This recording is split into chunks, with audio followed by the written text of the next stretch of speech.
Assalamu alaikum warahmatullahi wabarakatuh. Science Test 2025 of Al-Aqsa Model Madrasa. আমার নাম রাফিয়া, আমি ষষ্ঠ শ্রেণীর একজন ছাত্রী। আমাদের এই প্রজেক্টটির নাম হচ্ছে দিন ও রাতের কার্যপ্রণালী। এই মডেলটি পৃথিবী ঘূর্ণনের কারণে কিভাবে দিন ও রাত সৃষ্টি হয় তা বোঝানোর জন্য আমরা এই প্রজেক্টটি তৈরি করেছি। পৃথিবী নিজের অক্ষের ওপর ঘূর্ণন করে আর সূর্য আমাদের সবসময় আলো দেয়।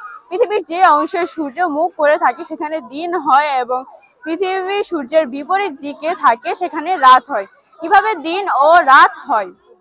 সূর্য আমাদের সবসময় আলো দেয়। সূর্য এক জায়গায় স্থির থাকে, এটি পৃথিবীর চারপাশে ঘূর্ণন করে না। পৃথিবী নিজের অক্ষের ওপর ঘূর্ণন করে।